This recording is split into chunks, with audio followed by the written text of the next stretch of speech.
Hello, ഞാൻ നിങ്ങളുടെ അയനാമു. അപ്പോൾ നമ്മുടെ ചാനലിലേക്ക് എല്ലാ കൂട്ടുകാർക്കും സ്വാഗതം. നമുക്കപ്പോൾ ഒന്ന് നൈസായിട്ട് ഒരു അടിപൊളി കഥ കേൾക്കാൻ പോയാലോ?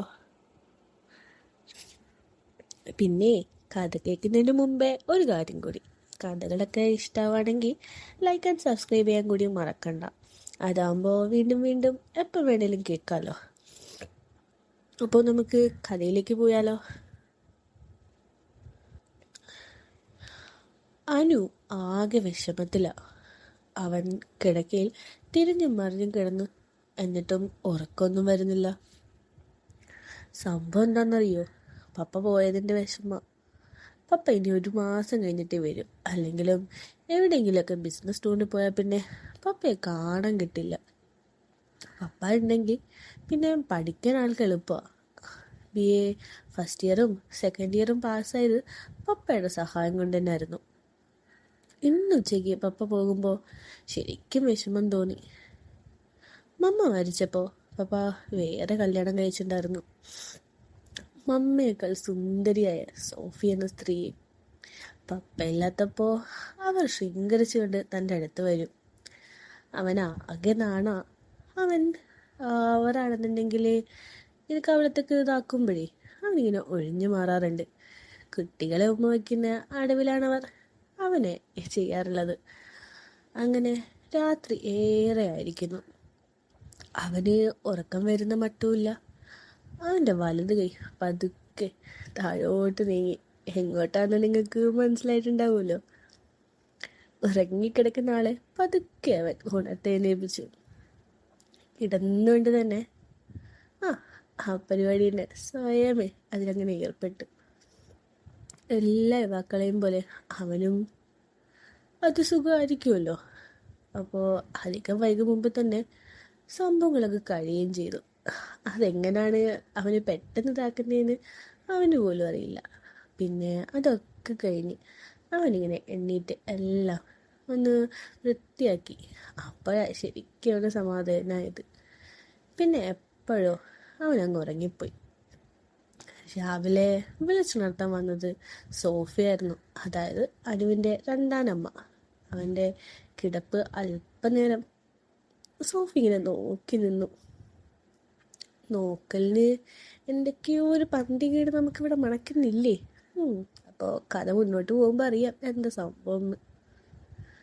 അപ്പോൾ അതിരാവിലെ തന്നെ ആളുടെ ഇതിങ്ങനെ നിൽക്കുന്നത് പലപ്പോഴും സോഫി കണ്ടിട്ടുണ്ട്. അപ്പോഴാണ് ടേബിൾ കിടന്ന തോർത്തുമുണ്ട് സോഫിയുടെ ശ്രദ്ധയിൽപ്പെട്ടത്. അതാകെ ഒട്ടിപ്പിടിച്ചിരിപ്പുണ്ട്. അവൾ അത് കയ്യിലെടുത്തൊന്ന് മണത്ത് നോക്കി. ആ മണം അവൾക്ക് ശരിക്കും ഇഷ്ടപ്പെട്ടു. എങ്ങനെ ഇഷ്ടപ്പെടാതിരിക്കൂലേ? സ്ത്രീക്ക് ഇഷ്ടപ്പെടുന്ന സുഗന്ധമല്ലേ അത്? അവൾ അനുവിൻ്റെ റൂമിൽ നിന്ന് വെളിയിൽ വന്ന് കതകും ചാരി നേരെ ബാത്റൂമിലേക്ക് കയറി. ആ തോർത്ത് അവൾ വളരെ നേരം തന്നെ മണത്തു. മുഖത്താകെ അതൊക്കെ ഇങ്ങനെ കൊണ്ട് രസമായിരുന്നു. പിന്നെ ബാക്കി ഒരു വൈദ്യുതി പോലെ അവളുടെ അടിനാഭി മുതൽ താഴോട്ടൊരു വികാരം അരിച്ചു കയറിയതായിട്ട് സോഫി അറിയുകയുണ്ടായി. ധരിച്ചിരുന്നത് ഇങ്ങനെ പൊക്കി പിടിച്ചിട്ട് അവിടേക്ക് വെച്ചൊന്ന് തുടക്കിടയ്ക്ക് ഉണ്ടാള്. അങ്ങനെ ആ പ്രഭാതത്തിൽ എന്താ പറയുക, ആ കുത്തി ലാല അല്പം ആശ്വാസം കിട്ടിയയാൾക്ക്. സംഭവം ആ തോർത്തൊക്കെ എടുത്ത് ചെറിയ ചെറിയ കലാപരിപാടികൾ സോഫി നടത്തിയത് കണ്ടപ്പോൾ എനിക്ക് മനസ്സിലായില്ലേ, സോഫി ഒരു അതാണെന്ന്. നല്ല പോലെ ഉണ്ട് അവൾക്ക്. അങ്ങനെ വൈകുന്നേരം അനുവിന് നല്ല ഭക്ഷണമൊക്കെ സോഫി ഉണ്ടാക്കി കൊടുത്തു. അവൾ കസാരയിലിരുന്ന് അനുവിനെ മുട്ടി നിന്ന് തന്നെ ഭക്ഷണം വിളമ്പി. അപ്പോൾ വിളമ്പതിനിടയ്ക്ക് സോഫി അനുവിനോട് ചോദിക്കാട്ടോ, അനുക്കുട്ടാ, ഇന്ന് നീ എൻ്റെ മുറി കിടക്കാവോ? മമ്മയ്ക്ക് ഒറ്റയ്ക്ക് കിടക്കാൻ പേടിയാ മോനെ. പക്ഷേ അവനൊന്നും മിണ്ടിയില്ല. അവൻ ഭക്ഷണം കഴിച്ചിട്ട് നേരെ അവൻ്റെ മുറിയിൽ പോയി കിടന്നു.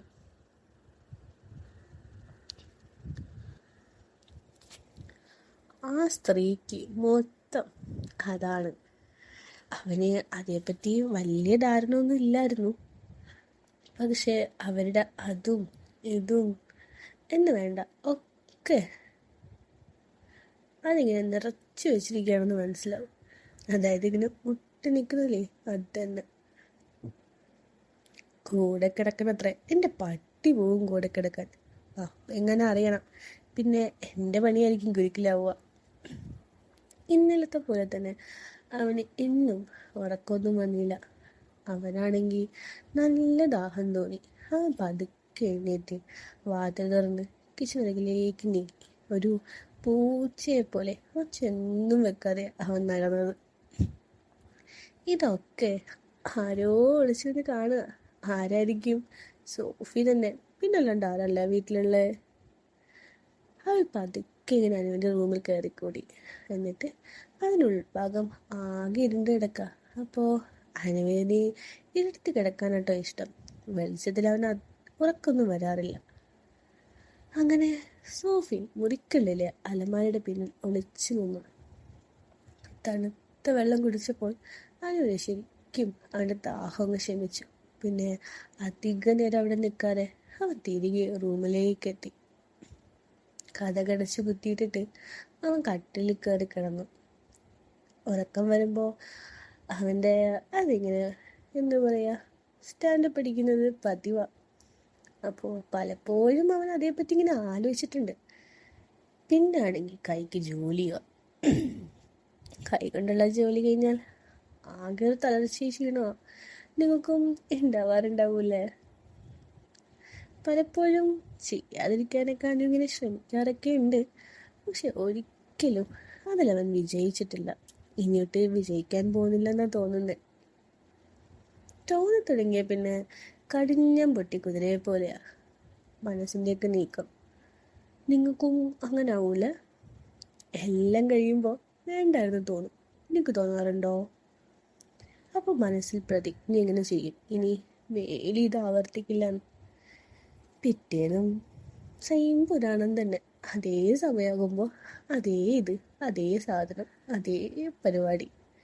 പിന്നെ പിന്നെയും ചങ്ങരൻ തെങ്ങിരുന്ന് പറയില്ലേ, അത് തന്നെ. അങ്ങനെ 8ാം ക്ലാസ്സിൽ പഠിക്കുമ്പോൾ തുടങ്ങിയ ഈ കലാപരിപാടി ദിവസം ചെല്ലും തോറും കൂടുതൽ ശക്തി പ്രാപിക്കുമ്പോൾ അല്ലാതെ നിയന്ത്രിക്കാൻ കഴിയുന്നുണ്ടായിരുന്നില്ല. അങ്ങനെ ആലോചിച്ച് കുറേ നേരം കിടന്നപ്പോൾ അവൻ മയക്കത്തിലേക്ക് ഇങ്ങനെ ആണ്ടുപോയി. അവനൊന്ന് ഉറങ്ങിക്കിട്ടുവാൻ കാത്തു നിൽക്കുകയായിരുന്നു സോഫി. അവൾക്ക് ആകെ ക്ഷമ കെട്ടിരിക്കുന്നു. അല്പനേരം കൂടി കടന്നു. അവൻ ഉറങ്ങിക്കഴിഞ്ഞപ്പോൾ സോഫി ആ അലമാരയുടെ മറവിൽ നിന്നും പുറത്തു വന്നു. ശ്വാസം അടക്കി പിടിച്ചു കിടന്ന കട്ടിലിനടുത്തെത്തി. എന്നിട്ട് അവൾ പതുക്കെ ആ കട്ടിലിരുന്നു. ചെറിയ പ്രകാശത്തിൽ അവൾ അവനെ തന്നെ ഇങ്ങനെ നോക്കി ആ കട്ടിന്മേരിക്ക്. പതുക്കെ അവൻ്റെ മേൽവസ്ത്രം അവളങ്ങ് അഴിച്ചു. എന്നിട്ട് സോഫിയുടെ കൈകൾ ഭയം കൊണ്ടല്ലാതെ തന്നെ നന്നെ വിറയ്ക്കുന്നുണ്ടായിരുന്നു. ആ ത്രസിച്ചു നിൽക്കുന്നവൻ്റെ അതൊക്കെ കണ്ട് അവളാണെങ്കിൽ മെല്ലെ അവിടെ കൈവച്ചു. എന്തൊരു കട്ടി അതിന്! അവൻ്റെ അപ്പനും ഇതുപോലെയാ എന്നൊക്കെ ഇങ്ങനെ സോഫി പറയുന്നുണ്ട് കേട്ടോ.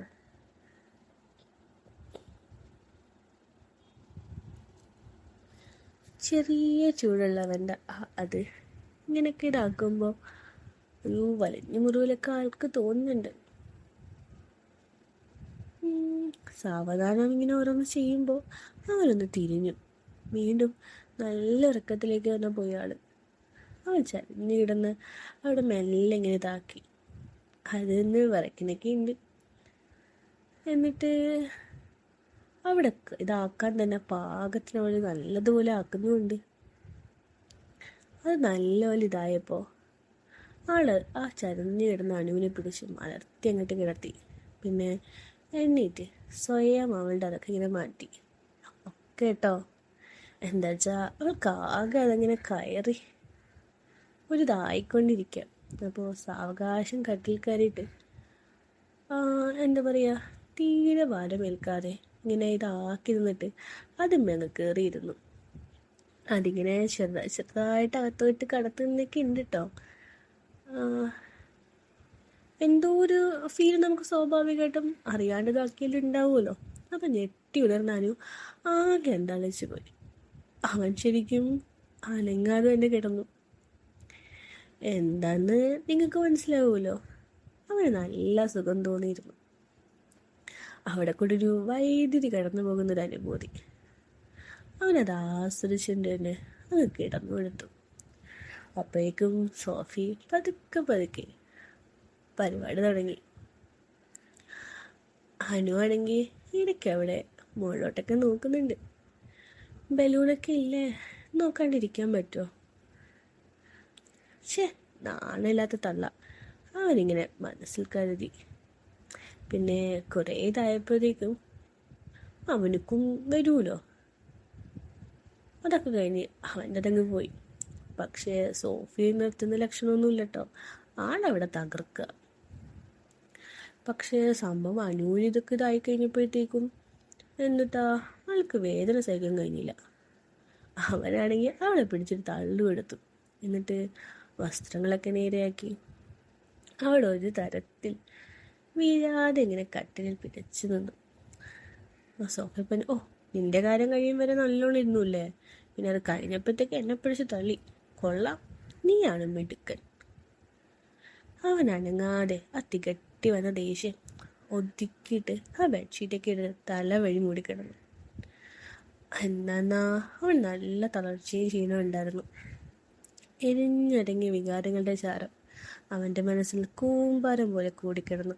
എന്തൊരാവേശമായിരുന്നു തുടക്കത്തിൽ, എന്തൊരു ഭ്രാന്തായിരുന്നു, എന്തൊരു ശക്തി.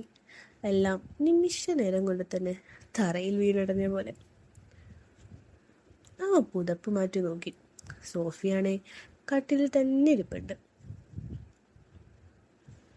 തനിക്ക് മുന്നിൽ നാക്കിനെ നീട്ടി ഒരു യക്ഷീനെ കണക്കിലെ സോഫി ഇരിക്കുന്നതെന്ന് അവനൊരു നിമിഷം കണ്ടപ്പോൾ തോന്നിപ്പോയി. അവരൊന്ന് പോയിരുന്നെങ്കിൽ തനിക്ക് സ്വസ്ഥമായിട്ടൊന്ന് കിടന്ന് ക്ഷീണം മാറ്റായിരുന്നു എന്നൊക്കെ ഇങ്ങനെ അവനെ ചിന്തിക്കുന്നൊക്കെ ഉണ്ട്. തള്ളയാണെ പോകുന്ന ലക്ഷണമില്ല. അവസാനം സഹി കേട്ട് തന്നെ അനു പറഞ്ഞു പോ എന്ന്. ഇത്രയും നേരത്തിനിടെ അവൻ്റെ വായിൽ നിന്ന് വീണ ഒരു വാക്ക് സോഫി ശരിക്കും എന്താളിച്ചു പോയി.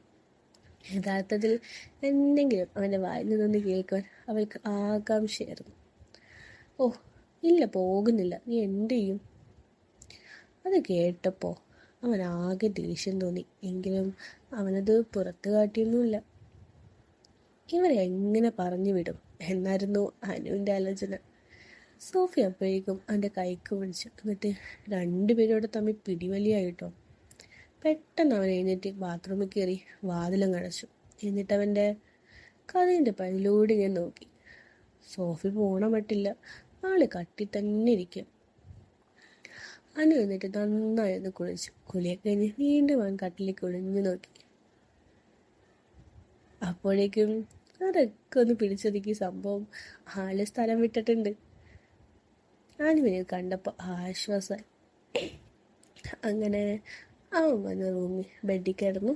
പിന്നെ അങ്ങ് ഉറങ്ങി. പിന്നെ രാവിലെ അങ്ങനെ പിറ്റേന്ന് ഭക്ഷണമൊക്കെ ഉണ്ടാക്കി മേശപ്പുറത്ത് വെച്ചിട്ട് സോഫി തൻ്റെ മുറിയിലേക്ക് പോയി. അനുവിനെ ഉണർത്താനും പോയില്ല, വിളിക്കാനും പോയില്ല. വേണമെങ്കിൽ എടുത്ത് കഴിക്കട്ടെ, തനിക്കുണ്ടല്ലോ കുറേ വാശി എന്നായിരുന്നു സോഫിയുടെ അഹങ്കാരം. അനു അന്ന് ശരിക്കും വൈകിട്ട് തന്നെ എണ്ണീറ്റത്. അവൻ്റെ അതൊക്കെ നല്ല വേദനയുണ്ട്. അപ്പോഴാ തലേന്ന് രാത്രി സോഫിയുമായിട്ട് പിടിവലി ഉണ്ടായ കാര്യം അവൻ ഓർമ്മ വന്നത്. അവനപ്പോൾ എന്നിട്ട് ബാത്റൂമിൽ കയറി പ്രഭാത കർമ്മങ്ങളൊക്കെ നടത്തി. അപ്പോഴേതാ നല്ല വിശപ്പം. അവൻ ഡൈനിങ് ടേബിളിനടുത്തേക്ക് ചെന്നു. എന്നിട്ട് സോഫി മമ്മേ മമ്മ എന്നിട്ടോ പറയാം. അവിടെ ഒന്നും കണ്ടില്ല. അവനപ്പോൾ കിച്ചണിലേക്ക് നുഴഞ്ഞു നോക്കി. അവിടെയും ഇല്ല. വടക്കേപ്പുറത്ത് വർക്ക് ഏരിയയിൽ ഒന്ന് നോക്കി. അവിടെ എങ്ങുമില്ല. എന്നാ കുളിക്കുകയായിരിക്കും. അപ്പോൾ അനു സോഫിയുടെ ബെഡ്റൂമിനടുത്തേക്കൊന്ന് ചെന്നു. അത് അകത്തൊന്നും കൊടുത്തിട്ടിട്ടുണ്ട്. അപ്പോൾ കുളിക്കുക തന്നെയാണെന്ന് അവൻ ഉറപ്പിച്ചു. എന്നിട്ട് അവൻ ഡൈനിങ് ടേബിളിനടുത്ത് അല്പം നേരം ഒന്നിരുന്നു. അത് കുളിച്ചിട്ട് വരട്ടെ, എന്നിട്ട് തനിക്ക് കാപ്പി തരും. അവൻ്റെ വിശപ്പിങ്ങനെ കൂടി കൂടി വരുന്നതല്ലാതെ ആളെ കാണുന്നില്ല. അവസാനം സാഹി കേട്ട് അവൻ ബെഡ്റൂമിൻ്റെ വാതിലിൽ ചെന്ന് മുട്ടി. അകത്തുനിന്ന് യാതൊരു മറുപടിയും കിട്ടാതെ വന്നപ്പോൾ അവന് സങ്കടവും ദേഷ്യവും ഒക്കെ തോന്നി. രണ്ടും തന്നെ വിളിച്ചു നിർത്തി ചായയും ഭക്ഷണമൊക്കെ തന്നിരുന്ന മമ്മ എന്നെന്താ ഇമ്മാതിരി? അത് വഴക്ക് കൂടണ്ടായിരുന്നു. അതവർക്ക് ദേഷ്യവും പിണക്കും ഉണ്ടാക്കി കാണും. അവനങ്ങനെ കിച്ചണിൽ കയറി വല്ലതും കഴിക്കാനുണ്ടോയെന്ന് അവിടെയൊക്കെ തപ്പി. എന്നാലും അവൻ മുറിക്കുള്ളിൽ എന്തായിരിക്കും ഇത്ര നേരം ചെയ്യുന്നതെന്ന് ആലോചിക്കുന്നുണ്ട് കൂട്ടത്തിൽ. കുളിക്കാൻ ഇത്രയും നേരമൊന്നും എടുക്കില്ലല്ലോ. അപ്പോൾ പിന്നെ എന്തായിരിക്കും? ഇനി വല്ല അസുഖമായിട്ട് കിടക്കാണോ എന്നൊക്കെ അവനിങ്ങനെ ആലോചിക്കുന്നുണ്ട്. അവനാകെ ആശങ്കയായി. ആശങ്ക ഒരു ഭയമായിട്ട് തന്നെ വളർന്നു. അവനാണേ അപ്പോൾ വീണ്ടും പോയി വാതിക്കലൊന്ന് മുട്ടി. മുട്ടിൻ്റെ ശബ്ദം കൂടി വന്നപ്പോൾ സോഫി വാതിൽ തുറന്നു. എന്താ? അവനൊന്നും മിണ്ടിയില്ല. കഴിക്കാനുള്ളത് ഡൈനിങ് ടേബിളിൽ ഇരിപ്പുണ്ട്. എന്നിട്ട് അവർ കതകം അടച്ച് കുറ്റിയിട്ടു. അവൻ അല്പനേരം നിന്നിട്ട് ഡൈനിങ് ടേബിളിനടുത്തേക്ക് ചെന്നു. അടച്ചു വെച്ചിരുന്ന പാത്രം പതുക്കെ തുറന്നു. അതിലുണ്ടായിരുന്ന ഭക്ഷണമൊക്കെ അവൻ ആർത്തിയോടെ തന്നെ കഴിച്ചു. അന്ന് രാത്രിയിലും സോഫി അന്ന് ഭക്ഷണം വിളമ്പി വെച്ചിട്ട് കയറി കിടന്നുറങ്ങി. ഓ, അവർക്ക് വലിയ ഗമയായി. പപ്പ ഇങ്ങ് വരട്ടെ, ഇതെല്ലാം പറഞ്ഞു കൊടുക്കും അവന് മനസ്സിൽ തീരുമാനിച്ചു. എന്നാലും അവൻ്റെ അടുത്തട്ടിൽ വിങ്ങിപ്പെട്ടിരിക്കുന്ന ആ രോമാഞ്ചം അത് വേഗത്തിൽ തന്നെ പുറത്തു കൊണ്ടുവരണമെങ്കിൽ മമ്മ തന്നെ വേണം. രാത്രിയാകട്ടെ, ഞാൻ കാണിച്ചത് എന്നായി. അപ്പോഴാണ് അനുവിനൊരു കാര്യം മനസ്സിലായത്. മമ്മയ്ക്ക് തന്നോട് പിണക്കാണെന്ന്. അവൻ ഭക്ഷണം കഴിച്ചിട്ട് തൻ്റെ മുറിയിലേക്ക് പോയി. അന്നും കിടന്നിട്ട് അവന് ഉറക്കം വന്നില്ല. ഇന്നലെ എനിക്ക് രാക്ഷസിയെ പോലെ തോന്നിയ മമ്മ ഇന്ന് എൻ്റെ മനസ്സിൽ കിടന്ന് വിങ്ങിപ്പൊട്ടുന്നുണ്ട്. ആ സുഖം ഒന്നുകൂടി അനുഭവിക്കാൻ അവന് ശരിക്കും ആഗ്രഹം തോന്നി. ആ ആഗ്രഹം അവൻ്റെ മനസ്സിൽ കിടന്ന് വാശി പിടിക്കുന്നുണ്ട്. വെക്കിള്ളി പിടിച്ച പുഴുവിനെ പോലെ അവൻ്റെ അടിവേർന്ന് താഴെ അതിങ്ങനെ കിടന്ന് പുളയുന്നുണ്ട്. അവൻ മമ്മയെ ഓരോന്നാക്കുന്നതിങ്ങനെ മനസ്സിൽ കണ്ടു. അവരുടെ ഓരോരോ ഇത് മനസ്സിലിട്ടിങ്ങനെ കൽപ്പിച്ച് നോക്കി. അവൻ്റെ ഉള്ള സ്വസ്ഥതയും കൂടെ പോയി എന്ന് തന്നെ പറയാം. അപ്പോഴേക്കും അവൻ മെല്ലെ എണ്ണീറ്റ് പൂച്ചയെ പോലെ സോഫിയുടെ റൂമിനടുത്തേക്ക് ചെന്നു. അവർക്ക് തന്നോടുള്ള ദേഷ്യത്തെപ്പറ്റി അവനങ്ങ് മറന്നു. അപ്പോൾ അവരിത് മാത്രമേ ആളോട് തോന്നിയിട്ടുള്ളൂ. സഹിക്കാൻ പറ്റാത്തത്, പ്രാണനെ വരച്ച് കീറുന്നത്. ആ അഗ്നി അവനിൽ കത്തിപ്പടർന്ന് പുകഞ്ഞുകൊണ്ടിരിക്കുക. അവൻ ആ പ്രത്യേക സുഖം അനുഭവിക്കണം. അതിന് എന്ത് വന്നാലും ചെയ്യണം. ഓ ഭാഗ്യം, അകത്തു നിന്ന് കുത്തിയിട്ടിട്ടില്ല. അവൻ ശബ്ദം ഉണ്ടാക്കാതെ തന്നെ അകത്ത് കിടന്നു. ഒരു നീല ബെഡ്ലാമ്പിൻ്റെ വെളിച്ചത്തിൽ ഒരു മാലാകയെ പോലെ കിടന്നിറങ്ങുന്ന മമ്മ. അവന് ശരീരമാകരുത് തോന്നി. അതൊക്കെ പതുക്കെ ഉണർത്തേന്നിട്ടു കേട്ടോ. മമ്മയുടെ അതൊക്കെ ഒന്നും കൂടെ കണ്ടപ്പോൾ തലച്ചോറിന് ചൂട് കൂടുതലായോ എന്നൊരു സംശയം. അവനങ്ങനെ മെല്ലെ ബെഡിലേക്ക് ഇരുന്നു. മമ്മയുടെ കാൽപാദം വരെ കിടന്ന് അതൊക്കെ ഒന്ന് പതുക്കെ മാറ്റി അവനത് കണ്ടു. അടിമയെ ഒന്നിട്ടിട്ടുണ്ടായില്ല. അതവനിങ്ങനെ മാടി വിളിക്കുന്ന പോലെ അവന് തോന്നി.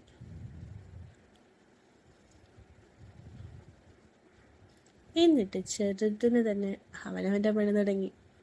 ഇച്ചിരി പെട്ടെന്ന് വേദനിച്ചിട്ടാണോ സോഫി ഒന്ന് ശബ്ദം ഉണ്ടാക്കി. ചെറുക്കനാകെ പേടിച്ചും പോയി. അവൻ അല്പനേരം അനങ്ങാതെ ഇങ്ങനെ കൈകുത്തി വലിയ പോലെ വളഞ്ഞു നിന്നു. അപ്പോഴാ സോഫി ശബ്ദിച്ചത്, എന്താ നിർത്തിയത്? അടിച്ചോ? കേൾക്കേണ്ട താമസം. അനുഷാറ പറ നിർത്താതെ അങ്ങ് തുടങ്ങി മോനെ. സോഫിയും ആ സുഖം അങ്ങും കിടന്നു. അപ്പോൾ അവിടുത്തെ കലാപരിപാടികൾ ഇങ്ങനെ നടക്കുമ്പോൾ അനുവിന് ഏകദേശം ഒക്കെ ആയിട്ടു. പക്ഷേ സോഫിയാണെങ്കിലും ചൂടായി വന്നതേ ഉണ്ടായിരുന്നുള്ളൂ. ആ ഛർദിക്കലൊക്കെ കഴിഞ്ഞപ്പോൾ പ്ലാവിൽ നിന്നും പഴുത്തെടുന്നൊരു ചക്ക വീണ പോലെ അവൻ സോഫിക്ക് മുകളിലേക്കായിട്ട് വീണു. ദേഷ്യം വന്ന് അവനെ തള്ളി അങ്ങ് മാറ്റി. അവിടെ നിന്നും തടി തപ്പുന്നതാണ് നല്ലതെന്ന് തോന്നിയത് കൊണ്ടാവാം അവന് വേഗം അവിടെ നിന്ന് സ്ഥലം വിട്ടു. അവൻ തിരികെ വന്ന് കട്ടിലിൽ കിടന്നു. എന്നിട്ടും കിടന്നിട്ട് ഉറക്കമൊന്നും വന്നില്ല. നല്ല ക്ഷീണം ഉണ്ടായിരുന്നു. അവനൊന്ന് ബാത്റൂമിൽ കയറി ഒന്നുകൂടി കുടിച്ചു. എന്നിട്ട് നല്ല പോലൊക്കെ വൃത്തിയാക്കിയിട്ട് വീണ്ടും വന്ന് കിടന്നു. അവനങ്ങനെ പതുക്കെ ഒന്ന് മയങ്ങി. അപ്പോൾ പിന്നെ ഒരു സമയം 12:30. എന്തോ സ്വപ്നം കണ്ടവൻ ഞെട്ടി ഉണർന്നു. ഒരു അനക്കൊക്കെ അവർക്ക് അവിടെ ഫീൽ ചെയ്യുന്നുണ്ട്. അവൻ്റെ മനസ്സിലേക്കപ്പോൾ മുൻപേ മമ്മയോടൊപ്പം നടന്ന് അതൊക്കെ ഇങ്ങനെ കടന്നു വന്നു. ഓ, എന്തൊരു സുഖമായിരുന്നു, എന്തൊരു അനുഭൂതി, എന്തൊരു മണം, എന്തൊരു ലഹരി. അല്പനേരം കൊണ്ട് പടർന്നു കയറിയ ആ അഗ്നി അങ്ങനെ കെട്ടടങ്ങി. എന്തൊരു ക്ഷീണമായിരുന്നപ്പോൾ. തീർച്ചയായും പശ്ചാത്താപവും വേണ്ടായിരുന്നു എന്ന് തോന്നലും ഒക്കെ ഇങ്ങനെ വരുന്നുണ്ട്. ഇപ്പോഴിതാ വീണ്ടും പഴയ പോലെ അഗ്നിനാളം കത്താൻ തുടങ്ങിയിരിക്കുന്നു. ആ പഴയൊരിത് ചെറിഞ്ഞു കയറാൻ തുടങ്ങിയിരിക്കുന്നു. ആ ആവേശം ഇങ്ങനെ ഉരുണ്ട് കയറാൻ തുടങ്ങിയിരിക്കുന്നു. ആത്മാർത്ഥതയില്ലാത്ത വികാരം, കടിഞ്ഞാണില്ലാത്തത്, ആർക്കോ വേണ്ടി കത്തുന്നത്, വരക്കാൻ വേണ്ടി കത്തുന്നത്, വെറുപ്പിക്കാൻ വേണ്ടി കത്തുന്നത്, അങ്ങനെ ബന്ധങ്ങൾ അറിയാത്തൊരിത്, രക്തബന്ധങ്ങളെയും അകറ്റുന്നൊരു സംഭവം. അവനിങ്ങനെ ഓരോന്ന് ആലോചിച്ചു കൊണ്ട് കിടന്നപ്പോൾ അവൻ്റെ അതൊക്കെ ഇങ്ങനെ ഭ്രാന്തമാവുകയായിരുന്നു. അവൻ്റെ അടിത്തട്ടിൽ ആ ഭ്രാന്ത് അരച്ചു കയറാൻ തുടങ്ങി. നിയന്ത്രിക്കാൻ തീരെ അവന് കഴിഞ്ഞില്ല. അവൻ എണ്ണീറ്റ് വീണ്ടും ആളുടെ അവിടേക്കൊന്ന് നീങ്ങി. അടഞ്ഞു കിടന്ന വാതിൽ അവൻ വീണ്ടും മെല്ലെ തുറന്നു. ആ നീല വെളിച്ചത്തിൽ ഒരു നീല തിമിംഗലം കടലിൽ കിടക്കും പോലെ അവന് സോഫിയെ കണ്ടപ്പോൾ തോന്നി. അല്പം ഭയത്തോടെയെങ്കിലും അവൻ വീണ്ടും അവൾക്കരികിലേക്ക് എത്തി. എന്നിട്ട് അവിടെ ഇരുന്നു. അവൻ്റെ അതൊക്കെ ഒന്ന് വിറയ്ക്കാനൊക്കെ തുടങ്ങിയിട്ടോ. അവൻ ശബ്ദം ഉണ്ടാക്കാതെ തന്നെ ശക്തിയായിട്ടൊന്ന് ശ്വാസം വലിച്ചു വിട്ടു. ഉണർന്നു വന്നതൊക്കെ അവനിങ്ങനെ കീഴ്പ്പെടുത്തി നിർത്തി. അവൻ്റെ വിറയൽ പതുക്കെ ഒരു ലഹരിയിലേക്ക് മാറി. ആ ലഹരി കൈകളിലൂടെ വല്ലാണ്ട് പടരുന്നുണ്ട് കേട്ടോ. അപ്പോഴേക്കും ഞെട്ടി ഉണർന്നു കേട്ടോ സോഫി. ഇപ്പോഴും സോഫിയൊന്നും പറഞ്ഞില്ല. അല്പമെങ്കിലും അവരും അത് അനുഭവിക്കുന്നൊക്കെ ഉണ്ടല്ലോ. ഇപ്പോൾ അവർ പക്ഷെ അനങ്ങാതെ കിടന്നതേ ഉള്ളൂ. എന്ത് വേണമെങ്കിൽ ചെയ്യട്ടെ, അല്പനേരത്തെ ചാട്ടത്തിന് ശേഷം തനിയെ എണീറ്റ് പൊക്കോളൂല്ലോ. ഇതവൻ്റെ ഒരു ഇതായിട്ടൊരു അവസാന രാത്രിയാക്കട്ടെ എന്ന് സോഫി വിചാരിച്ചിട്ട് ഒന്നും കാട്ടിയില്ല. അങ്ങനെ അതൊക്കെ ഇതായിപ്പോൾ സുഖിക്കുന്നൊക്കെ ഉണ്ട് കേട്ടോ. അല്പനേരമാണെങ്കിലും ആ കിട്ടുന്ന ഒരു സുഖം അതൊന്നും വേറെ തന്നെയല്ലേ. ഇപ്പോഴും മുന്നത്തെ അവസ്ഥ തന്നെ കേട്ടോ. അനുവിനും വന്നു. സോഫിക്ക് ഒന്നിതായപ്പോഴത്തേക്കും അവൻ തളർന്നു. എന്നിട്ട് സംഭവം മനസ്സിലായപ്പോഴത്തേക്കും അനു വീണ്ടും റൂമിലേക്ക് ഓടി. അപ്പോൾ സോഫി പറയാ, ഇത് നീ ഇങ്ങ് വന്നേക്ക്, അത് ഇതാക്കിയിട്ട് കാണിച്ചു തരാം. അവളവനെ ആട്ടി തന്നെ ഓടിച്ചു. അവൻ മുറിയിൽ വന്ന് കഥകിനെ കുറ്റിയരിശം കിടന്നു. അവൻ്റെ ശരീരം മൊത്തം വരയ്ക്കുന്നുണ്ട്. അവൻ ആകെ നിരാശയും തോന്നി. കൂട്ടുകാരൊക്കെ ഇതേപ്പറ്റി പറഞ്ഞ് നല്ല പോലെ ആൾ കേട്ടിട്ടുണ്ട്. ഒരു പക്ഷേ തനിക്ക് അതിനുള്ള ഇതില്ലേ. അവനിങ്ങനെ ഓരോന്ന് മനസ്സിൽ കണക്ക് കൂട്ടിയ 4 പ്രാവശ്യം ആക്കിയിട്ടും തനിക്ക് മതിയാകുന്നില്ലല്ലോ. 5-10 മിനിറ്റ് കൊണ്ട് കാര്യം കഴിയുകയും ചെയ്യുന്നു. അവൻ്റെ മനസ്സാകെ കലുഷിതമായി. മമ്മയ്ക്ക് ആകെ പിണക്കായി കാണും. എനിച്ചെന്നാ മമ്മ തന്നെ അടിച്ചിരിക്കും ഉറപ്പ്. എന്ത് ചെയ്യണമെന്നറിയാതെ അവന് ആകെ കുഴങ്ങി. അവൻ മൊബൈലൊക്കെ എടുത്ത് ഗൂഗിളിൽ സെർച്ച് ചെയ്ത് നോക്കി അതിൻ്റെയൊക്കെ കാരണം എന്താണ്.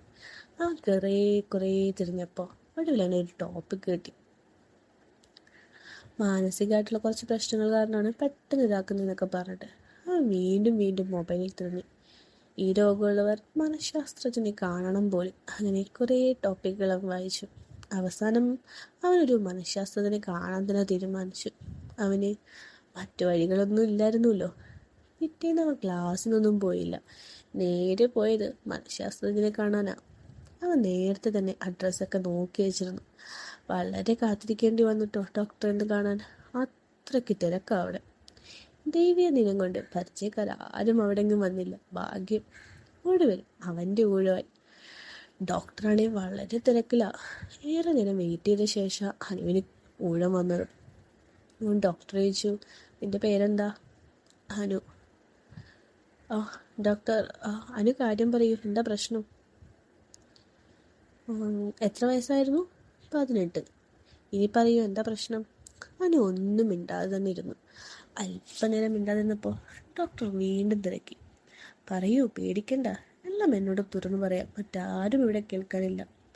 എല്ലാം രഹസ്യം തന്നെ ആയിരിക്കും. അനു അപ്പോഴും ഒന്നും പറയുന്നില്ല കേട്ടോ. ഇപ്പോൾ ഡോക്ടർ ചോദിച്ചു, എൻ്റെ വായി നാക്കൊന്നുമില്ല കൊച്ചേ, എനിക്ക് വേറെ പേഷ്യൻ്റൊക്കെ ഉള്ളതാ, സമയം കുറവാണ്, സംസാരിക്കാൻ വയ്യാത്തതാണോ അതോ നിൻ്റെ പ്രശ്നം? അനു അപ്പോൾ അതെനിക്ക് പെട്ടെന്നാണ് അത് സംഭവിക്കുന്നത്. ഡോക്ടർ ചോദിച്ചു, ഏത്? അനു ഒന്നും മിണ്ടിയില്ല.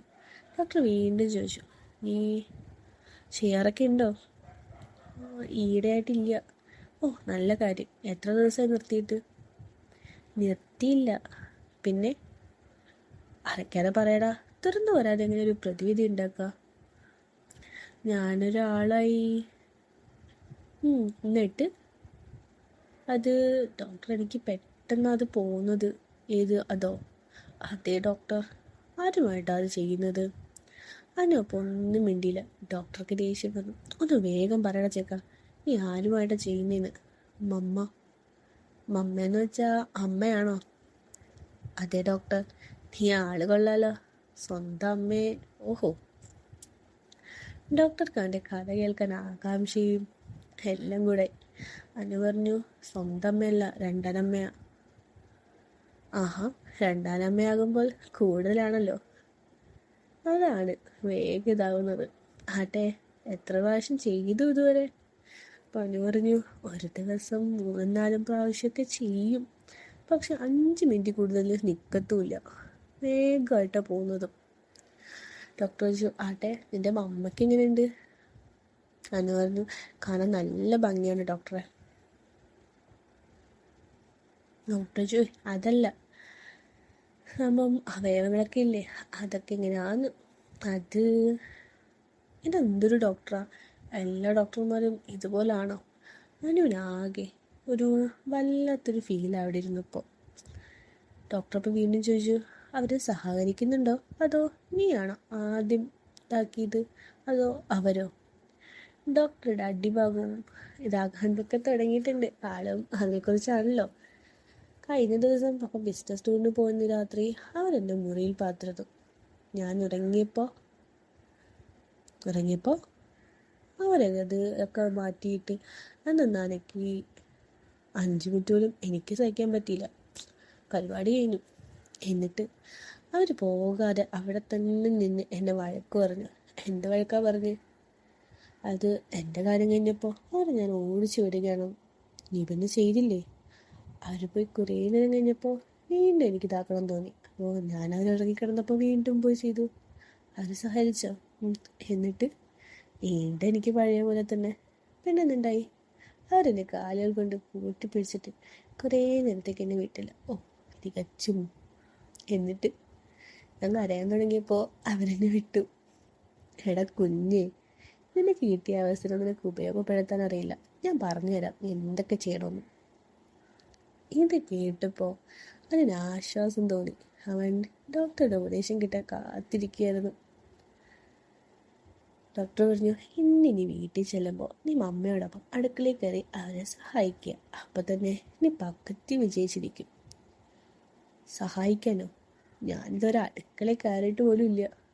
അനുവിങ്ങനെ ആലോചിക്കും. ഡോക്ടർ വീണ്ടും തുടർന്നു, ഇപ്പോൾ ആലോചിക്കുന്നത് എന്താണെന്ന് എനിക്ക് മനസ്സിലാകുന്നുണ്ട്. അവർ നിൻ്റെ അമ്മയല്ല. നിൻ്റെ ഭാഗ്യം കൊണ്ട് അവർക്ക് നിന്നോടൊരു ഇതൊക്കെ തോന്നിയില്ലോ. അത് നല്ലപോലെ ഉപയോഗപ്പെടുത്തിയില്ലെങ്കിൽ നിന്നെ അവർ വീട്ടിൽ നിന്നും അടിച്ചിറക്കിയിരുന്നും വന്നേക്കാം. പെണ്ണിൻ്റെ മനസ്സ് മാറാൻ അധിക നേരമൊന്നും വേണ്ട, പറഞ്ഞേക്കാം. തന്നെയല്ല, നിൻ്റെ പപ്പായും നിന്നെ കൈയ്യഴി കേട്ടോ. അതുകൊണ്ട് ഞാൻ പറയുന്നതൊക്കെ നീ അങ്ങ് അനുസരിച്ചേ മതി. അതനുസരിച്ച് അങ്ങോട്ട് പ്രവർത്തിക്കും. മനസ്സിലായോ? അനു തലയാട്ടി. അവൻ ആകെ പരിഭ്രമമായിരുന്നു. അമ്മ തന്നെ വീട്ടിൽ നിന്ന് അടിച്ചിറക്കുമോ? അവൻ ഡോക്ടർ പറയുന്നത് അനുസരിക്കാൻ തന്നെ തീരുമാനിച്ചു. നീ അവരുടേതാക്കിയിട്ടുണ്ടോ? താഴത്തെ പേര് പറയണ്ട കേട്ടോ. അതെന്താ ഡോക്ടറെ എന്ന് ചോദിക്കുക. എടാ നീ ഇതാക്കിയില്ലേ, അതിന് പറയുന്ന പേരാ. അതിന് നാണിച്ചൊന്ന് തലകുലിച്ചു. നിന്റെ നല്ലതിന് വേണ്ടിയാ, ഇല്ലാത്ത സമയം ഉണ്ടാക്കി ഞാൻ ഇതൊക്കെ പറഞ്ഞു തരുന്നത് കേട്ടല്ലോ. നീ നിന്റെ മമ്മയുടെ അതൊക്കെ ഇങ്ങനെ ആക്കിയില്ലേ, അത് തന്നെ. അതിന് വിക്കി വിക്കി അതേന്ന് പറഞ്ഞു. അപ്പോൾ നീ അവിടെ ശ്രദ്ധിച്ചില്ലേ? ഏയ്, രാത്രിയായിരുന്നത് കൊണ്ട് കാണാൻ പറ്റിയില്ല. എന്നാൽ ഇന്ന് രാത്രി കിടക്കുമ്പോൾ നീ അവരോടൊപ്പം അയക്കും. അവർ പിണങ്ങിയ പോലെയൊക്കെ അഭിനയിക്കും. അതൊന്നും കൂട്ടാക്കണ്ട. ആദ്യം നീ മിണ്ടാ പൂച്ചയെ പോലെ തന്നെ നാണിച്ച് നിൽക്കാതെ പുരുഷന്മാരെ പോലെ ധൈര്യമായിട്ട് സംസാരിച്ച് അവരെ വശപ്പെടുത്ത്. പിന്നെ ഞാൻ പറയുന്നത് പോലെയൊക്കെ അങ്ങോട്ട് ചെയ്യുക. അതിന് കേട്ടിട്ടൊന്ന് മൂളി. ഡോക്ടർ പറഞ്ഞു, നീ അവരോടൊപ്പം കിടന്ന അതൊന്നും ആക്കാൻ നിൽക്കണ്ട. അതിന് ഡോക്ടർ പറയുന്നത് ശ്രദ്ധയോടെ തന്നെ കേട്ടു. സാവധാനം അവനിങ്ങനെ മയക്കത്തേക്ക് വീഴുമ്പോൾ ചെറിയ ചെറിയ ഇതൊക്കെ ഇല്ലേ, അതൊക്കെ ഇങ്ങനെ ആൾ പറഞ്ഞു കൊടുക്കുക. അപ്പോൾ ചെറിയ ശബ്ദങ്ങളൊക്കെ അവരുണ്ടാക്കും കേട്ടോ. ആ ശബ്ദം അവർക്ക് ഇഷ്ടമാണെന്നുള്ള രീതിയിലായിരിക്കും, അല്ലെങ്കിൽ ഇഷ്ടമല്ലെന്ന രീതിയിലായിരിക്കും കേൾപ്പിക്കുക. ഇതൊന്നും നീ കാര്യമാക്കണ്ട. പിന്നെ അവർ നിന്റെ ഭാഗത്തേക്കൊരു ചരിവൊക്കെ തോന്നിക്കഴിഞ്ഞാൽ അതിന് മനസ്സിലാക്കിക്കോണം നിന്നോട് സഹകരിക്കാൻ ഇഷ്ടമാണെന്ന് ഉള്ള സൂചനയാണ് അവർ നൽകുന്നതെന്ന്. പിന്നെ ഡോക്ടറാണെങ്കിൽ ഓരോന്ന് പറഞ്ഞു കൊടുക്കുമ്പോഴും അനുവിനാണെങ്കിൽ ആകാംക്ഷ കൂടി കൂടി വരിക. യഥാർത്ഥത്തിൽ ഇതൊക്കെ കേട്ടിട്ട് തന്നെ താഴ്ത്താളിങ്ങനെ സെല്യൂട്ടടിച്ച് നിൽക്കുക കേട്ടോ. അപ്പം പതുക്കെ അതൊക്കെ ഇങ്ങനെ പിടിച്ചതാക്കി. പക്ഷേ ഡോക്ടർ അതൊക്കെ കാണുന്നുണ്ട്. ഡോക്ടർ ഇതാണ് നിൻ്റെ കുഴപ്പം, അത് കേട്ടാൽ മതി, അപ്പം നീ സല്യൂട്ടടിക്കും. അല്പം നിയന്ത്രണമൊക്കെ കാണിക്കണം ഇക്കാര്യത്തിൽ. ഇനി ഞാൻ പറയാൻ പോകുന്നത് വളരെ ശ്രദ്ധിച്ച് കേൾക്കണം. അവരും പിന്നെ ചെറുതായിട്ട് കീഴെ തുടങ്ങുമ്പോൾ ആവശ്യത്തിന് ഇതാക്കിക്കോട്ടെ, നീ മിണ്ടാണ്ടിരിക്കുക. എന്നിട്ട് വേണം പതുക്കെ പതുക്കെ ബാക്കി ഇതാക്കാനും അതാക്കാനും. കേട്ടല്ലോ. ഡോക്ടർ അനുവിന് നന്നായിട്ട് ട്യൂഷൻ കൊടുത്തു. ഡോക്ടറാണെങ്കിൽ ആകെ ഒരു ഇതിലാണ്. 1 മണിക്കൂറോളം അയാൾ അനുവിന് ക്ലാസ് എടുത്തിട്ടുണ്ട്. പലതും പറഞ്ഞ് മനസ്സിലാക്കിയിട്ടുണ്ട്. അനുവിന് ഇതൊക്കെ പുതിയ അറിവ് തന്നെയായിരുന്നു. അവനെ ആത്മവിശ്വാസം കൂടിയെന്ന് തന്നെ പറയാം. ഡോക്ടർ പറഞ്ഞ പോലെയൊക്കെ പരീക്ഷിക്കാൻ അവൻ തീരുമാനിച്ചു. അന്നവൻ മമ്മയ്ക്ക് വേണ്ടി വില കൂടിയൊരു ഐസ്ക്രീമൊക്കെ വാങ്ങിച്ചുകൊണ്ടാണ് വൈകുന്നേരം വീട്ടിലെത്തിയത്. മമ്മ ആണെങ്കിൽ അടുക്കളയിൽ നല്ല ജോലി തിരക്കിലാണ്. അവൻ പതുക്കെ പതുക്കെ ശബ്ദം ഉണ്ടാക്കാതെ തന്നെ അടുക്കളയിലേക്ക് ചെന്നു. ഉറഞ്ഞിരിഞ്ഞ് നിൽക്കുന്ന മമ്മ. അവൻ ആദ്യമായിട്ട് മമ്മയെ സ്നേഹത്തോടൊന്ന് നോക്കി. അവർ വളരെ സുന്ദരിയായിരുന്നു. അതവന് ശരിക്കും ഇപ്പോഴാണ് തോന്നുന്നത്. ശരിക്കും അത്രയ്ക്ക് സുന്ദരി തന്നെ. അവനപ്പോഴേക്കും ഓരോന്നൊക്കെ വർണ്ണിച്ചു തുടങ്ങിട്ടോ.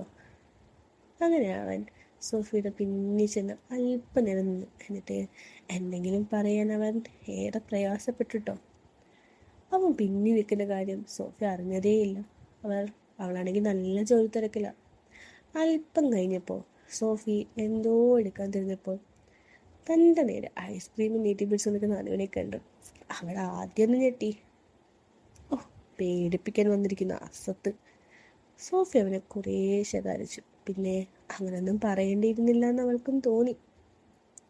എന്നിട്ട് അവൾ മനസ്സിലൂടെ ഐസ്ക്രീം വാങ്ങി ഫ്രിഡ്ജിലേക്ക് വെച്ചു. അപ്പോഴതാ അനുവിന് ഡോക്ടർ പറഞ്ഞത് ഓർമ്മ വന്നു. അവൻ മമ്മയെ അടുക്കളപ്പടിയിലേക്കൊന്ന് സഹായിക്കാനൊക്കെ തുടങ്ങി. അത് കണ്ടിട്ട് സോഫിക്ക് ആകെ അത്ഭുതം തോന്നി. സോഫി എന്തെങ്കിലും ഒരു നല്ല വാക്ക് പറയാൻ അവൻ ആകാംക്ഷയോടെ കാത്തു നിൽക്കായിരുന്നു.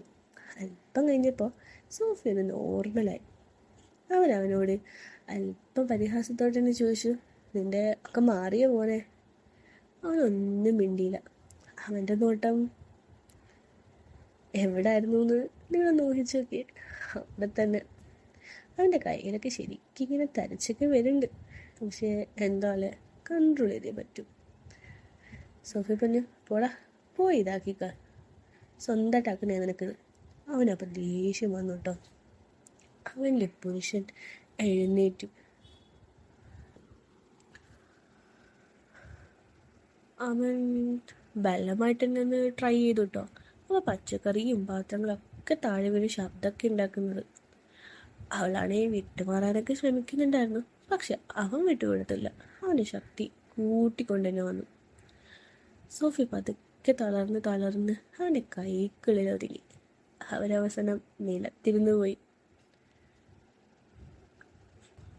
അവസാനം സ്നേഹത്തോടെ വേണം എല്ലാം ചെയ്യാമെന്ന് ഡോക്ടർ പറഞ്ഞ കാര്യം അവൻ ഓർത്തിട്ട് സോഫിയെ സ്വതന്ത്രയാക്കി. സോറി മമ്മ എന്നും പറഞ്ഞ് ബാത്റൂമിലേക്ക് കയറി കുളിക്കാൻ പോയി. കുളിയൊക്കെ കഴിഞ്ഞ് അവൻ തോർത്ത് മാത്രം എടുത്ത് പുറത്തു വന്നപ്പോൾ മമ്മാതാ തൻ്റെ കട്ടിലിരിപ്പുണ്ട്. അവൻ ശരിക്കും പേടിച്ചിട്ടാട്ടോ ഇന്ന് വന്നത്. അമ്മയ്ക്ക് തന്നോട് പിണക്കൊക്കെ തോന്നുമായിരിക്കും എന്നൊക്കെ തന്നെയായിരുന്നു അവൻ്റെ ചിന്ത.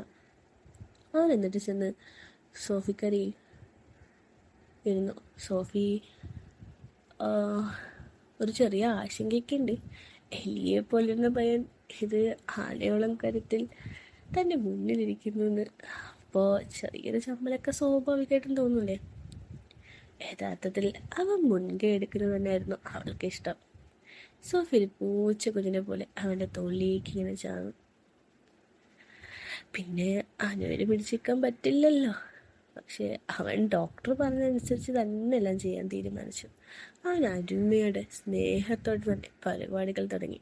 എൻ്റെ മമ്മ സുന്ദരിയാന്നൊക്കെ പറഞ്ഞ് അവൾക്ക് ചെറുതായിട്ടൊരു ലഹരിയൊക്കെ കൂട്ടി ഒന്ന് ഇതാക്കിയെടുത്തു. മമ്മയ്ക്ക്, അതായത് സോഫിക്ക് ശരിക്കും സന്തോഷമായിട്ടോ. അവനൊരു പുരുഷനെ പോലെ സംസാരിക്കുന്നു എന്നൊക്കെ കണ്ടപ്പോൾ. അപ്പം പിന്നെ പകൽ വെളിച്ചത്തിൽ ആദ്യമായിട്ടല്ലേ അതൊക്കെ കണ്ടും അങ്ങോട്ടും ഇങ്ങോട്ടും കണ്ടും അവർക്ക് എന്തെന്നില്ലാതൊരു ആനന്ദം തോന്നി.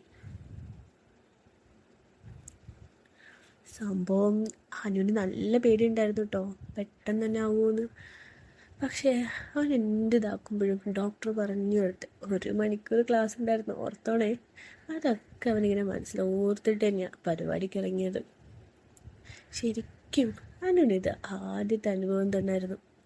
അവൻ ഡോക്ടർ പറഞ്ഞതനുസരിച്ച് തന്നെ ആർത്തിയൊക്കെ കുറച്ചുകൊണ്ട് ഒക്കെ ചെയ്യുക.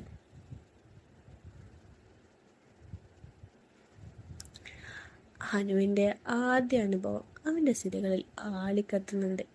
ആ അനുഭൂതി അവൻ്റെ രോമങ്ങളിൽ കൂടി അരിച്ചിറങ്ങി എന്തെന്നില്ലാത്തൊരു സുഖം അവനെ പൊതിഞ്ഞെടുത്തു. നിനക്ക് സുഖം ഉണ്ടാടാ എന്ന് സോഫിയുടെ പിന്നെ രക്കത്തോടുള്ള ചോദ്യം കേട്ട് അവനൊന്നും മിണ്ടിയില്ല. പക്ഷേ അല്പം കഴിഞ്ഞപ്പോൾ അവൻ ഡോക്ടർ പറഞ്ഞു തോർത്തു, അടി അമ്മ എനിക്ക് സുഖം തോന്നുന്നുണ്ട്, നിനക്കിതാകാനായോ?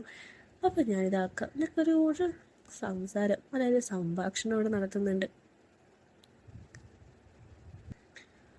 അവൻ നല്ല വിധേനെ ഒക്കെ ഒന്നിതാക്കി. അവൾക്കും കൂടി ഇത് ആവർത്തിക്ക രീതിയിൽ ഒക്കെ ചെയ്തിതാക്കിട്ടു. അങ്ങനെ എല്ലാം കഴിഞ്ഞ് ഒരു ക്ഷീണത്തോടെ തന്നെ സോഫിയുടെ നെഞ്ചിലേക്ക് കിടന്നങ്ങ് മയങ്ങിപ്പോയി.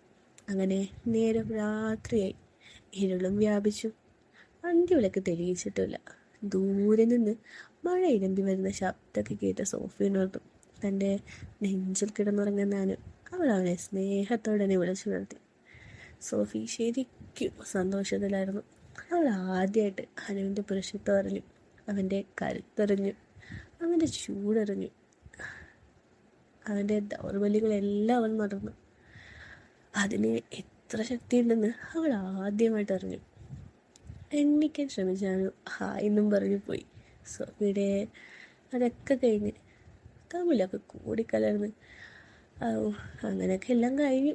അങ്ങനെ അവസാനം ഇരുവരും വേർപെട്ടു. അവൾക്ക് ആകെ പരവേശം തോന്നിയിട്ടോ. ഒന്നുമില്ലാണ്ട് തന്നെ അവൾ അടുക്കള ഭാഗത്തേക്ക് പോയി. അടുക്കളയിൽ ലൈറ്റ് ഇട്ടു. ഗ്യാസിൽ വെച്ചിരുന്ന ചോറ് വെന്തും പായസം പോലെ ആയിട്ടുണ്ട്. പാത്രങ്ങളും വെജിറ്റബിളും എല്ലാം അപ്പോഴും നിലത്ത് തന്നെ കിടപ്പുണ്ട്. അവൾ ആദ്യം ഫ്രിഡ്ജിൽ നിന്ന് വെള്ളം എടുത്തുനിന്ന് കുടിച്ചു. അനു ഈ സമയം കണ്ട് മുറിയിൽ ലൈറ്റ് ഇട്ടിട്ടുണ്ട്. ബാത്റൂമിൽ കയറി നന്നായിട്ടൊന്ന് കുളിച്ചു വന്നപ്പോഴേക്കും സോഫി കിച്ചണിൽ നിലത്ത് കിടന്ന പാത്രങ്ങളൊക്കെ അടുക്കി പിറക്കി വെക്കിയത്. ഒന്നുമില്ലാണ്ട് നിൽക്കുന്ന മമ്മ അവന് തിരികെ, അതായത് അവനും തിരികെ വന്ന് വ്യവസ്ഥനായി. അതൊക്കെ അപ്പോഴത്തേക്ക് സെറ്റായല്ലോ. പിന്നെ അങ്ങനൊരു കാഴ്ച എന്താ, പിന്നെ എങ്ങനെ ഇതാവാണ്ടിരിക്കൂലേ. പിന്നെ ചെറുങ്ങനെ ഉള്ള ചെറിയ ചെറിയ പരിപാടികൾ. ഓൾറെഡി ഡോക്ടറൊക്കെ പറഞ്ഞത് കേട്ടൊരു കലാപരിപാടി അവസാനിച്ചതാണല്ലോ. അപ്പോഴേക്കും അനുവിൻ്റെ നാണം എല്ലാം തീർന്നു. അവൻ്റെ ധൈര്യം ഒന്നുകൂടി വർദ്ധിച്ചു എന്ന് തന്നെ പറയാം.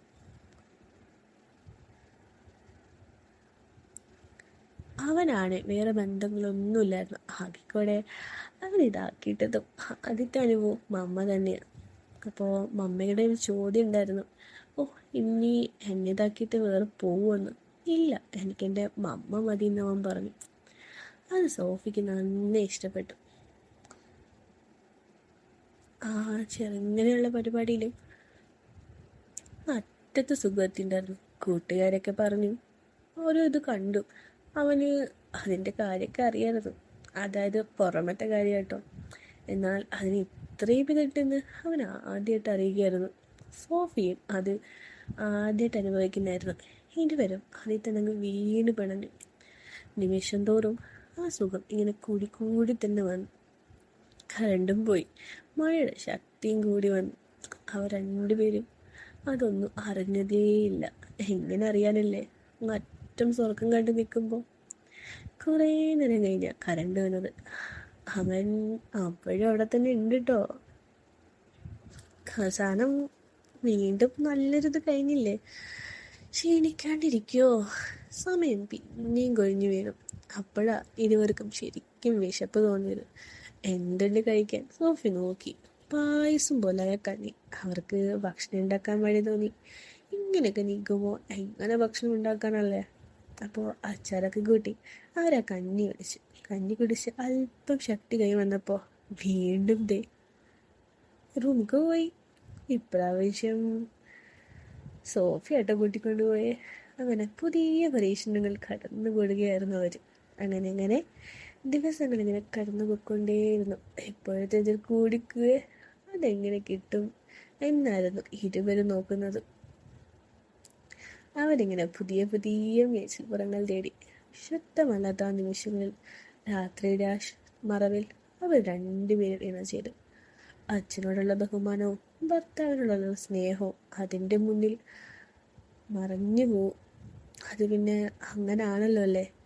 മഴ പെയ്തത് അവർ അറിഞ്ഞതുമില്ല, കാറ്റ് വന്നതും അവരറിഞ്ഞില്ല, ചന്ദ്രൻ ഉദിക്കുന്നതും സൂര്യൻ അസ്തമിക്കുന്നതും ഒന്നും അവരറിയാറില്ല. അന്തരീക്ഷത്തിൻ്റെ വ്യതിയാനങ്ങൾ അവർ അറിയാറേയില്ല. വായുവിന് ചൂട് പിടിക്കുന്നതും തണുക്കുന്നതും അറിയാനൊട്ടും മെനക്കെടുത്തുമില്ല അവർ. അതൊന്നേ അറിയണ്ടായിരുന്നുള്ളൂ. അസുഖം സ്വർഗമാണ് പരസ്പരമുള്ളത്. അതവർ നല്ലോണം അറിയുന്നുണ്ടായിരുന്നു. അയലത്ത് നടക്കുന്നത് എന്തെന്നോ ലോകത്ത് നടക്കുന്നത് എന്തെന്നോ ഒന്നും അവരറിഞ്ഞുമില്ല, കണ്ടുമില്ല. വാർത്തകൾ വായിക്കാറുമില്ല, പത്രങ്ങൾ എടുക്കാൻ കൂടി അവർ തുനിഞ്ഞില്ല. വഴിയിലാണെങ്കിൽ പാത്രങ്ങൾ കൂടിക്കിടക്കുക. കുളിക്കൂല്ല, നനയ്ക്കൂല്ല. സമയാസമയം ക്ഷീണിക്കുമ്പോൾ വെള്ളം കുടിക്കാനും വിശക്കുമ്പോൾ ഭക്ഷിക്കാനും മാത്രം അവർ മറന്നില്ല. അത് പിന്നെ എങ്ങനെ മറക്കൂല, അതുണ്ടെങ്കിലേ ആരോഗ്യം ഉണ്ടാവുള്ളൂ. ഇങ്ങനെയുണ്ട് ഒരു ജീവിതം എന്നല്ല നിങ്ങൾ ആലോചിക്കുന്നത്. അത്രയ്ക്ക് രസമായിട്ട് സ്വർഗം കാണുമ്പോൾ ഇങ്ങനെയൊക്കെ ജീവിതം ഉണ്ടാവും. ഒരു ചാറ്റ മഴ. ആ മഴയിൽ വെളിയിൽ കിടക്കുന്ന പാത്രങ്ങൾ നനഞ്ഞൊലിച്ച്. പത്രങ്ങൾ, ആ വെള്ളത്തുള്ളികൾ ഒത്തുകൂടി ഒരു വര പോലെ ഒഴുകി ആ ഗേറ്റിൽ പുറത്തേക്ക് വന്നു. അത് തോമസ് ധരിച്ചിരുന്ന ഷൂനടിയിൽ കൂടി റോഡിലേക്ക് ഒഴുകി അപ്രതീക്ഷിതവും. തോമസ് ഗേറ്റ് തുറന്ന് അകത്തേക്ക് കയറി. എൻ്റെ വീടും പരിസരവും കണ്ട് അയാൾക്ക് ശരിക്കും ഞെട്ടലുണ്ടായ. ആദ്യം അയാൾ അല്പനേരം നിശബ്ദനായി അവിടെ നിന്നു. താൻ പോയ ശേഷം വീടും പരിസരമൊന്നും ആരും വൃത്തിയാക്കിയിട്ടില്ല. പിന്നെ മെല്ലെ വരാന്തയിലേക്ക് കയറി. എൻട്രൻസ് കഥകിൽ അയാൾ പതുക്കെ മുട്ടി. അയാൾ കഥക്കിൽ പതുക്കെ ഒന്ന് തള്ളി നോക്കി. അത് തുറന്നു കിടക്കുകയായിരുന്നു. അയാൾക്ക് ആകെ വെപ്രാളവും ആശങ്കയായി. അയാൾ വാതിൽ തുറന്ന് അകത്തേക്ക് പ്രവേശിച്ചു. ദുർഗന്ധം കൊണ്ട് തന്നെ അയാൾ മൂക്ക് പൊത്തി.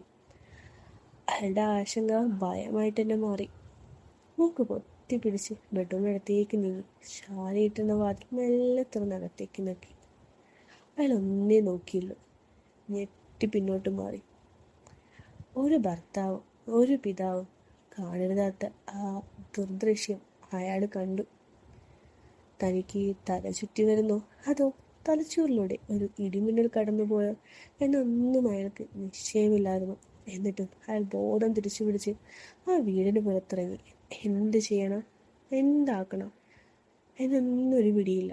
അയാൾ ഒന്ന് ആലോചിച്ചു. രണ്ടിനെയും പെട്രോൾ ഒഴിച്ച് ആ കട്ടിൽ തന്നെ കത്തിച്ചു കളഞ്ഞാലോ? അതെ, അത് തന്നെ വേണം ഇതിന് ശിക്ഷ, അല്ലേ? എന്താ നിങ്ങളുടെ അഭിപ്രായം? അയാൾ അപ്പോഴേക്കും പൊടി പിടിച്ച് കിടന്ന കാറിനടുത്തേക്ക് വന്നു. എങ്ങനെ അതിൽ നിന്നും പെട്രോൾ എടുക്കും എന്നതിനെ പറ്റി ആലോചിക്കുകയാണ്. പിന്നെ ആ ശ്രമം വേണ്ടെന്ന് വെച്ചു. എന്തിനവരെ കൊന്നിട്ട് ജയിലിൽ പോകണം? അതിനേക്കാൾ നല്ലത് അവരെ ഉപേക്ഷിക്കുകയല്ലേ. ഇത്തരം ഒരു ഭാര്യയും മകനെയും തനിക്ക് വേണ്ട എന്ന് തന്നെ അയാൾ നിശ്ചയിച്ചു. എന്തോ ശബ്ദം കേട്ടിട്ട് സോഫിയോനു ഞെട്ടി ഉണർന്നത്. മുറിയിലേക്ക് കടന്നു വരുന്ന പോലീസുകാരെ കണ്ടപ്പോൾ അവർ രണ്ടുപേരും കിടന്നെടുത്ത് നിന്ന് എഴുന്നേൽക്കാൻ ശ്രമിച്ചു. ആ ശ്രമത്തിനിടയിൽ തങ്ങളുടെ നാണം മറയ്ക്കാൻ തുണികൾക്ക് വേണ്ടി അവർ പരതുകയായിരുന്നു. ദുർഗന്ധം കൊണ്ട് തന്നെ പോലീസുകാർ മൂക്കി പിടിച്ചു. വെടിയിൽ ആ സമയം ഒരു വലിയ കാറ്റ് വന്നു. കുറേ ഉണങ്ങിയ ഇലകൾ ആ മുറ്റത്ത് ചിതറിച്ച് എങ്ങോട്ടോ കടന്നുപോയി. ആ കാറ്റോടുകൂടി നമ്മുടെ കഥയുടെ അവസാനിക്കുകയാണ്. അപ്പോൾ ഇതൊക്കെ കഴിഞ്ഞിട്ട് എന്തൊക്കെ സംഭവിച്ചു എന്ന് ഞങ്ങൾക്ക് പിന്നെ കേൾക്കാം. ഇഷ്ടമായെങ്കിൽ ലൈക്ക് ആൻഡ് സബ്സ്ക്രൈബ് ചെയ്യാൻ മറക്കണ്ട. അടുത്ത കഥയ്ക്ക് കുറച്ച് വെയിറ്റ് ആക്കി വേഗം തന്നെ വരാവേ. ബൈ.